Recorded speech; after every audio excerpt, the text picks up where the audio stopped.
sejam muito bem-vindos a esse culto.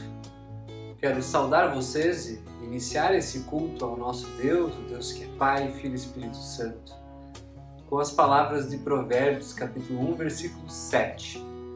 Lá diz assim: o temor do Senhor é o princípio do conhecimento, mas os insensatos desprezam a sabedoria e a disciplina. O temor do Senhor é o princípio do conhecimento. Quando falamos em princípio, o que me vem à mente? Princípios são aquilo que iniciam, algo que determina tudo o que vem depois. E hoje nós ouviremos na pregação, na leitura do Evangelho, os dois grandes mandamentos que Jesus ensina: amar a Deus acima de todas as coisas e ao próximo como a si mesmo. São princípios. Jesus diz que toda a lei se cumpre nesse amor a Deus e ao próximo como a si mesmo. Que esse princípio traga seus frutos em nossas vidas. Que essa sabedoria de Deus se torne concreta em nós. Não porque nós sabemos amar, mas porque Ele nos ensina. Porque Ele é o amor. E com Ele nós podemos amá-lo e também com Ele amar o nosso próximo e com Ele amar a nós mesmos, do jeito certo. Que Deus nos abençoe nesse culto. Fale conosco por meio da Sua palavra e nos dê sabedoria, conhecimento e também nos traga disciplina. Assim, convido vocês a orar. Querido Deus e Pai, nos encontramos mais uma vez aqui e queremos compartilhar o que entre nós é rico e verdadeiro, que é a Tua palavra e a Tua presença. Ensina-nos a amar, ensina-nos a perdoar, ensina-nos a viver dos princípios que Tu nos deste. Tu és aquele que criaste todas as coisas. Então, queremos sim ser conduzidos por Ti, para que sejamos aquilo que Tu pensaste, aquilo que Tu querias com nossas vidas, aquilo que Tu queres com as nossas vidas. Te pedimos então, haja entre nós e nos traga a Sua palavra que nos anima, encoraja e dá esperança. Por amor a Cristo e também em obediência a Ele é que nós oramos. Amém. Um bom culto a todos nós.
Vamos ouvir agora a leitura bíblica base para a pregação do culto de hoje, do Evangelho de Mateus, capítulo 22, versículos 34 a 46.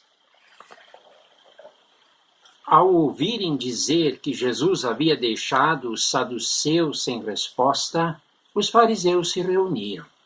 Um deles, perito na lei, o pôs à prova com esta pergunta: Mestre, qual é o maior mandamento da lei?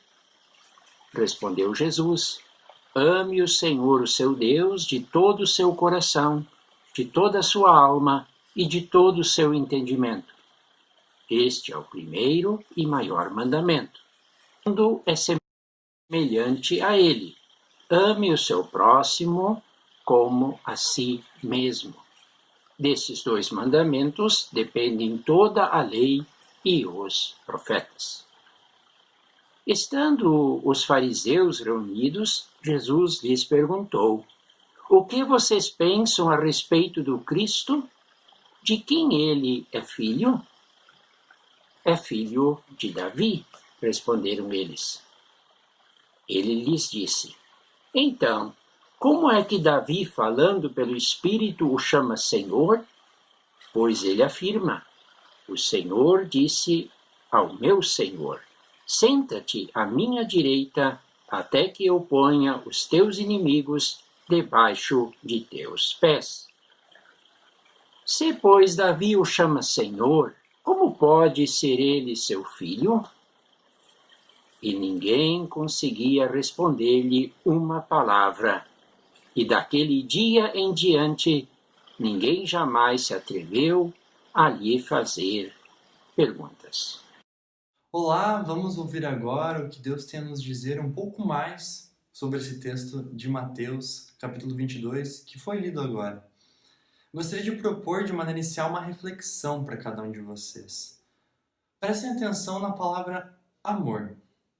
Eu vou ler primeiro um trecho de uma música onde a palavra amor aparece e depois eu vou ler um outro texto onde a palavra amor aparece. Eu quero que você fique prestando atenção muito nessa palavra amor, para depois a gente perceber se nesses dois textos elas possuem o mesmo significado ou não. Primeira, a música se chama Café e Amor. Não vou te obrigar a ficar aqui. Tá ruim para você e não tá bom para mim. Já percebeu que quando você sorri, o motivo não é mais eu? Que quando eu tô feliz é porque o meu time venceu? Outra coisa parecida. Não tem nada a ver com a nossa vida. Melhor terminar. Cada um por si. Um ponto final. Às vezes é o começo e não o fim.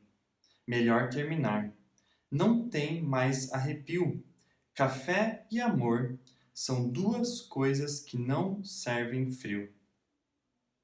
Melhor terminar. Não tem mais arrepio. Café e amor são duas coisas que não servem frio. Esse então é um texto que manifesta um pouco da forma que a nossa cultura tem expressado o que significa amor. O outro texto ele se encontra no Evangelho de João, capítulo 3, versículo 16, que diz: Porque Deus amou ao mundo de tal maneira que deu o seu Filho unigênito para que todo que nele crê não pereça, mas tenha a vida eterna. Percebeu? Numa diz: Café e amor são duas coisas que não se servem frio, por isso é melhor terminar, pois não tem mais arrepio. E na outra, pois Deus amou o mundo. Vocês acham que o significado da palavra amor é o mesmo em ambos os casos? Bom, vamos analisar um pouco nessa pregação de hoje. Por que se o texto ele fala sobre mandamentos, a questão do amor é importante de a gente falar também? Porque se você for prestar atenção, ali a pergunta que os fariseus fazem a Jesus é: qual é o maior mandamento? E Jesus responde, resumindo, dizendo que ame o Senhor seu Deus acima de todas as coisas e ame o seu próximo como a si mesmo. Você percebe que o fundamento do mandamento, do resumo que Jesus deu, é o amor? Por isso é importante a gente entender também o que é isso. Mas antes, vamos entender o que são mandamentos. Mandamentos nós podemos compreender como sendo formas ou formulações que manifestam a vontade de Deus. Por exemplo, não mate demonstra que Deus tem o desejo, a vontade de que nós não vivamos nos matando, não vivamos em conflito. Não roube, Deus tem a vontade, o desejo de que nós não cometamos isso. Não adultere, Deus tem essa vontade. Não tenha outros deuses além de mim, Deus tem, então, apresenta a sua vontade de que nós o tenhamos como nosso único Senhor, como nosso único Deus, não vivamos em idolatria aos outros deuses. Então, em primeiro ponto é que os mandamentos manifestam a vontade de Deus. Os mandamentos, eles também manifestam o caráter de Deus. Se Deus diz, não minta, Deus não vai contra a sua palavra. Isso demonstra que o caráter de Deus também é que Deus é verdadeiro. Deus não aprova mentira, portanto, ele tem um caráter de honestidade. Por isso que é muito legal perceber que além de manifestar a vontade de Deus, manifesta também o caráter do próprio Deus. Outro ponto interessante sobre os mandamentos é que eles denunciam o nosso pecado e eles mostram a nossa real situação. Os mandamentos, ao olharmos para eles, qualquer mandamento da Escritura, nós conseguimos perceber que nós nunca atingimos a perfeição daquele mandamento, nós nunca conseguimos concluir, concretizar na nossa vida todos os dias, 100% do tempo, todos os mandamentos. Nós somos falhos, nós somos pecadores. Isso nos coloca no nosso real lugar, na nossa real situação de percebemos que, através dos mandamentos, nós tomamos consciência de que nós carecemos da ação de Deus em nossas vidas. Portanto, os mandamentos nos colocam no nosso lugar de pecadores, pessoas que não conseguem cumprir eles de maneira perfeita. Outra coisa, então, o quarto ponto sobre os mandamentos, o primeiro é que eles demonstram a vontade de Deus, o caráter de Deus e demonstram quem nós somos como pecadores, é que também os mandamentos eles possuem duas dimensões. E aqui eu quero usar o exemplo dos 10 mandamentos para exemplificar quais são as duas dimensões dos mandamentos de Deus. A primeira dimensão é a dimensão que eu diria vertical do relacionamento de Deus.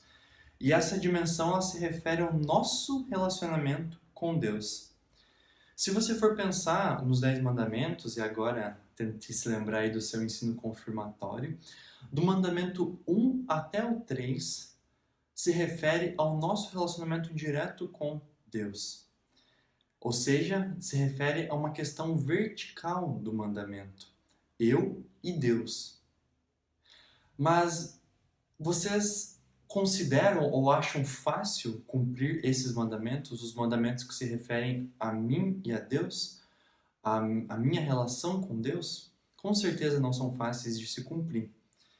A outra dimensão é a dimensão horizontal, ou seja, que se refere ao meu relacionamento com o próximo, com quem está próximo a mim.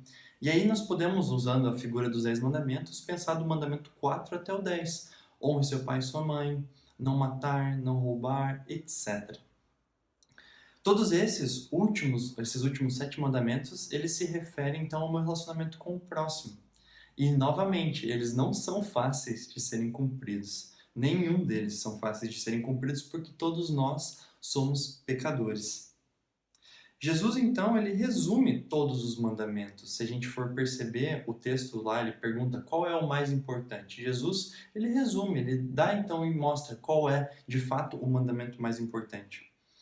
Ele diz, ame o Senhor teu Deus acima de todas as coisas e ao próximo como a si mesmo. A primeira coisa que a gente pode entender disso é que as duas dimensões aparecem na fala de Jesus. A dimensão vertical e a dimensão horizontal. E que essas duas dimensões elas estão interligadas. Só ama verdadeiramente ao próximo quem ama a Deus acima de todas as coisas. Senão, todo o restante se torna um tipo de idolatria. Inclusive, amar eu mesmo mais do que amar o próprio Deus se torna uma idolatria do ego, uma idolatria do eu. E se eu amo o meu próximo ou amo alguém acima de Deus, o amor que eu tenho a essa pessoa facilmente se tornará uma idolatria também. Portanto, eu só amarei verdadeiramente ao próximo e de maneira saudável ao próximo se antes eu amar a Deus acima de todas as coisas. E também eu só amarei verdadeiramente a Deus se eu amar ao meu próximo. O próprio apóstolo João, ele fala isso, que o amor a Deus, ele é manifesto através do amor ao próximo. E Cristo também nos fala isso aqui nesse texto. Ame o próximo como a ti mesmo. Só ama verdadeiramente a Deus quem ama o seu irmão. Quem não ama o seu irmão que vê, como pode dizer que ama a Deus a quem não vê? Jesus, então, ele resumiu. Mas a minha pergunta é, Jesus, ele facilitou? Jesus, ele colocou em 2 leis, digamos assim. Mas isso tornou mais fácil? Eu acho que não. O que Jesus ele nos mostra é que todas as nossas ações e todo o nosso relacionamento com Deus e com o próximo devem ser decorrentes do princípio do amor. Mas o que é amor? Primeiro, nós amamos porque Deus nos amou primeiro. Deus, então, ele é o responsável pelo amor, porque Deus é amor. E somente Deus pode dizer o que é amor. Vocês lembram da música do início que eu li para vocês? Então, não é a cultura, não é a mídia, não são os meus sentimentos enganosos ou o meu coração idólatra que pode estabelecer o que é amor. Mas tão somente Deus pode estabelecer o que é amor. E analisando então o versículo que nós lemos na abertura dessa pregação, João 3,16, nós podemos ali perceber o que Deus entende por amor. Onde diz, Deus amou ao mundo de tal maneira que deu o seu Filho unigênito para que todo o que nele crê não pereça, mas tenha a vida eterna. A princípio, esse versículo ele é muito bonito, né? A gente até pode se sentir a última bolacha do pacote. Meu, Deus me ama tanto que ele até deu seu filho, né? A gente se sente importante, a gente poderia até se sentir dessa forma. Mas você já percebeu que esse versículo ele diz que o amor de Deus envolve e envolveu em Cristo a entrega, o sacrifício, a abnegação, a dor e a morte? Eu e você pecamos. Eu e você fomos rebeldes a Deus. Romanos, ele faz com que ninguém possa fugir dessa realidade ao afirmar que todos pecaram e destituídos estão da glória de Deus. Mas ainda assim, ele nos amou e enviou Jesus Cristo por amor a nós. Não para que Jesus andasse pelas ruas cantando o Imagine do John Lennon, mas para que Jesus anunciasse o reino de Deus, testemunhasse e morresse em uma cruz por amor. Portanto, nós não temos o direito de definir o que é amor, pois Deus definiu o que é amor na cruz de Cristo. O amor é sacrificial, o amor é incondicional, não por mérito de quem é alvo do amor, mas por decisão daquele que ama. Quem de nós, essa pergunta eu faço a mim muitas vezes, essa semana me confrontando com esse texto, essa pergunta sempre veio novamente. Quem de nós merece o amor de Deus? Com certeza nenhum de nós. E como diz Paulo, muito menos eu que anuncio isso a vocês. Mas ainda assim, Deus decidiu nos amar e se entregar por nós. Agora que nós definimos o que é esse amor, como entender o que Jesus disse a respeito dos mandamentos? Ame o Senhor teu Deus acima de todas as coisas.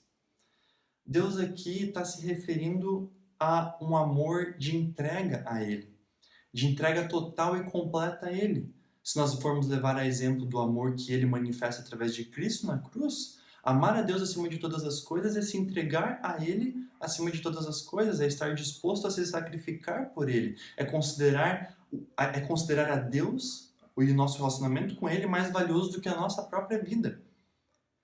Amar ao próximo como a ti mesmo, a gente pode pegar e perceber um texto que Paulo diz à comunidade de Tessalonicenses, no capítulo 2, versículo 8, onde ele diz o seguinte: nós os amamos tanto que compartilhamos com vocês não apenas as boas novas de Deus, mas também nossa própria vida.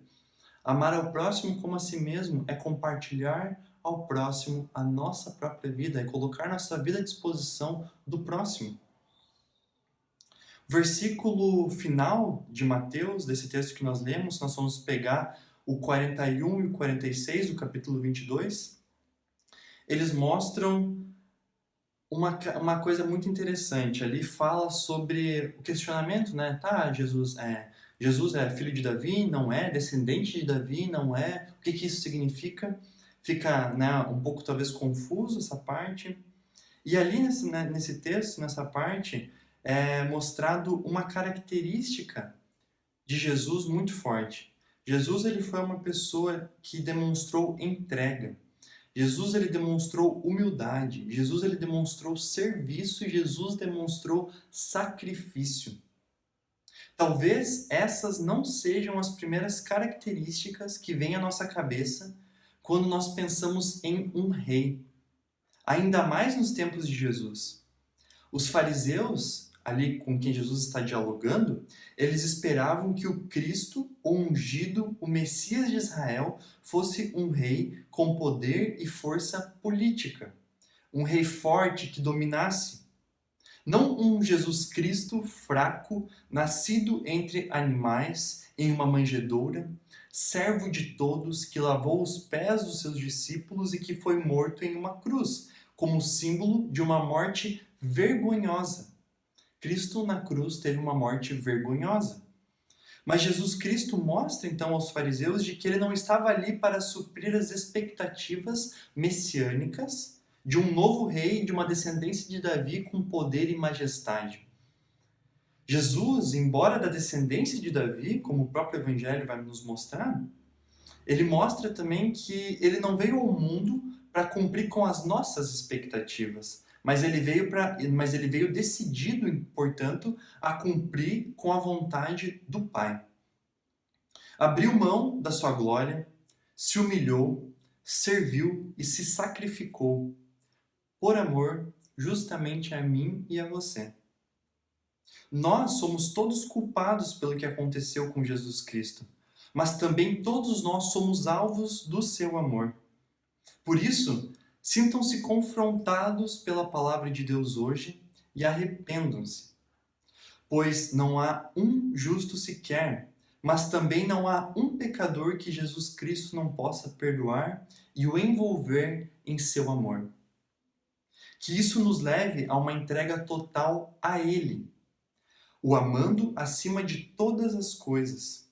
E que também isso nos constranja a uma vida de amor, sacrifício e serviço ao próximo. Pois o mesmo Deus que Paulo compartilhava ao anunciar as boas novas ao próximo, é o mesmo Deus que capacita Paulo a compartilhar a sua própria vida com o próximo. Que Deus nos encoraje e nos fortaleça com essa mensagem, com essa palavra do Evangelho. Amém. O Credo Apostólico. Creio em Deus, Pai Todo-Poderoso, Criador do céu e da terra, e em Jesus Cristo, seu Filho unigênito, nosso Senhor, o qual foi concebido pelo Espírito Santo, nasceu da Virgem Maria, padeceu sob o poder de Pôncio Pilatos, foi crucificado, morto e sepultado, desceu ao mundo dos mortos, ressuscitou no terceiro dia, subiu ao céu e está sentado à direita de Deus, Pai Todo-Poderoso, de onde virá para julgar os vivos e os mortos. Creio no Espírito Santo, na Santa Igreja Cristã, a comunhão dos santos, na remissão dos pecados, na ressurreição do corpo e na vida eterna. Amém.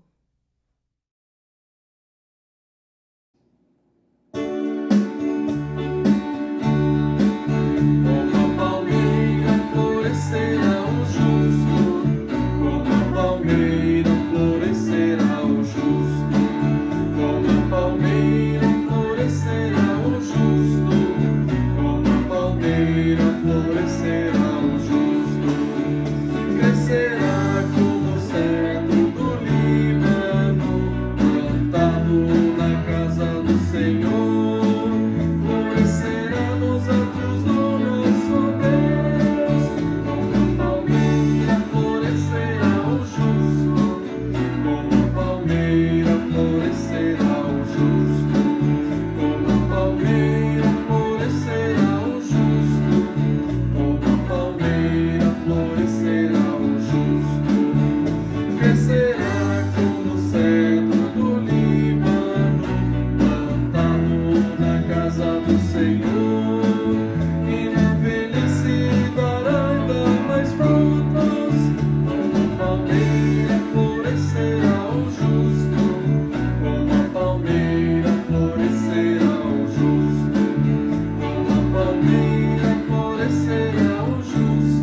Deus e Pai amado, nós queremos te agradecer e te louvar pelo privilégio que temos de ouvir a Tua Palavra.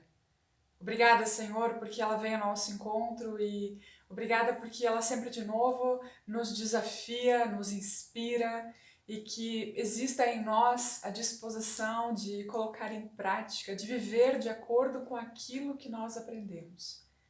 Que de fato possamos te amar de todo o nosso coração, com toda a nossa alma, com todas as nossas forças. Que esse amor seja uma resposta ao maravilhoso e grande amor que Tu tens para com cada um de nós. Que as nossas vidas, assim, sejam uma resposta de amor ao amor que Tu tens para com cada um de nós. E que amando a Ti, saibamos amar a nós mesmos e também amar ao nosso próximo como a nós mesmos. Em nome de Jesus, trabalha em nós. Continua falando por meio do Teu Espírito Santo. Que essa palavra não seja esquecida, mas seja guardada para produzir frutos. Frutos no Teu reino, para a honra e glória do Teu nome. Também neste momento queremos entregar a Ti aquilo que nos pesa, aquilo que preocupa a cada um de nós. Tu sabes, Senhor, quais são as pessoas que trazemos em nosso coração, quais são os motivos que nos causam preocupação. Entregamos nas Tuas mãos, na certeza de que Tu, ó Deus, és aquele que cuida, que podes fazer aquilo que nós não podemos. Tu podes abraçar as pessoas que não podemos alcançar. Então assim colocamos diante de Ti as pessoas que entre nós sofrem por enfermidades do corpo, enfermidades do coração. Te pedimos, Senhor, também pelas famílias que estão sofrendo problemas, estão em dificuldades de relacionamento. Entregamos nas Tuas mãos também as famílias que estão passando por problemas financeiros, que sofrem pela perda do emprego. Em nome de Jesus, eu te peço que Tu supras as necessidades e providencie aquilo que é necessário para uma vida digna, uma vida íntegra, uma vida plena. Entregamos assim também todas as coisas que nos deixam angustiados, na certeza de que Tu és Deus que tem cuidado de nós e continuarás cuidando. E tudo o que não temos palavras ou aquilo que não recordamos no momento, oramos nas palavras que Jesus Cristo nos ensinou, dizendo: Pai nosso que estás no céu, santificado seja o Teu nome. Venha o Teu reino e seja feita a Tua vontade, assim na terra como no céu.